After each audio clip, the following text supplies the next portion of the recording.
Ну и, конечно, нужно все хорошо перемешать. Итак, все хорошо растворилось.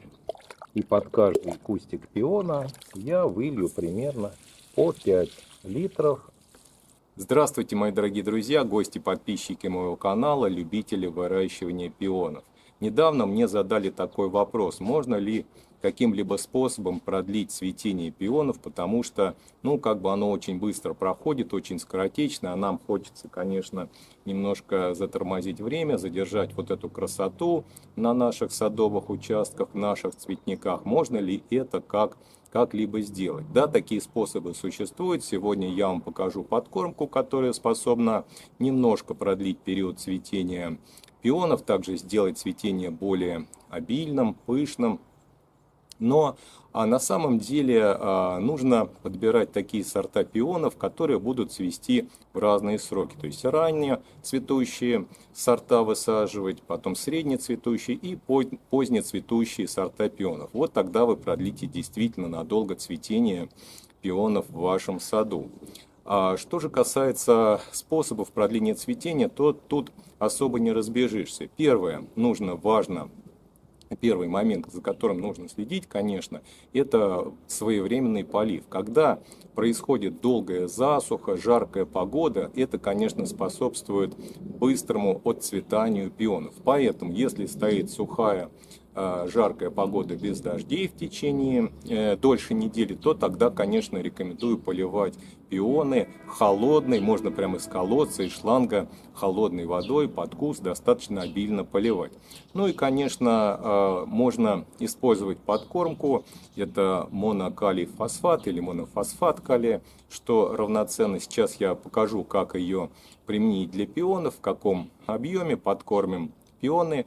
Эта подкормка поспособствует более длительному цветению. Конечно, она не способна в 2 раза продлить цветение, но на день-два пионы будут дольше цвести. Кроме этого, данные элементы питания, эти макроэлементы поспособствуют закладке урожая, точнее цветения уже следующего года.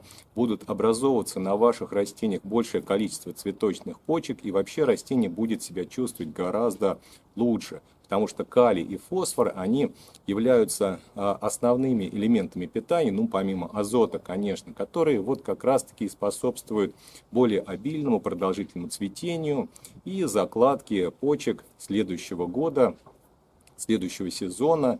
В следующем году также растение почувствует на себе вот эту подкормку, которую вы сделаете весной предыдущего года. Ну что ж, давайте подкормим растение. Кстати, подкормка у меня будет содержать не только калий и фосфор, но еще один питательный компонент, который также поможет пионам цвести дольше. Давайте приступим к приготовлению подкормки. Итак, приготовил я 10 литров воды. Далее берем вот такое удобрение, монокалий фосфат.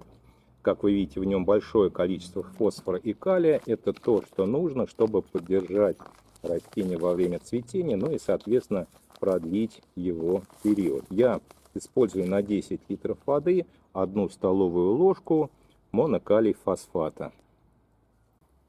Второй компонент, который я добавлю в данный состав, в данную подкормку, это обычный цветочный мед. Главное, чтобы он был натуральным. Можно использовать цветочный, можно липовый, любой вид меда можно использовать. Самое главное, это его натуральность. В меде содержится большое количество полезных микроэлементов, полезных не только для человека, но и для растений. В том числе в меде содержится янтарная кислота в небольшом количестве. Вы знаете, что она является природным стимулятором роста и цветения растений не только в саду, но и в комнатных условиях. Поэтому медовая вода очень полезна. 2 столовых ложки на 10 литров воды. Вот это тот объем меда, который нужен для того, чтобы усилить данный состав, данную подкормку и продлить цветение пионов. Не только пионов, но и других растений. Можно применять эту подкормку на розах, а также и гортензиях. Ну и, конечно, нужно все хорошо перемешать. Чтобы мед растворился быстрее, его можно отдельно растворить в литре теплой воды и потом добавить в этот объем. Но, в принципе, он и так в течение 5 минут хорошо растворяется, в том числе и в холодной воде. Монокалий фосфат также является быстрым удобрением, быстрорастворимым, хорошо и быстро растворяется в воде. Несколько минут и подкормка будет готова. Итак, все хорошо растворилось. И под каждый кустик пиона я вылью примерно по 5 литров этой подкормки. Половину ведра. Всем большое спасибо за просмотр. Надеюсь, что данное видео было вам интересно. Самое главное, полезно. Хорошего вам цветения.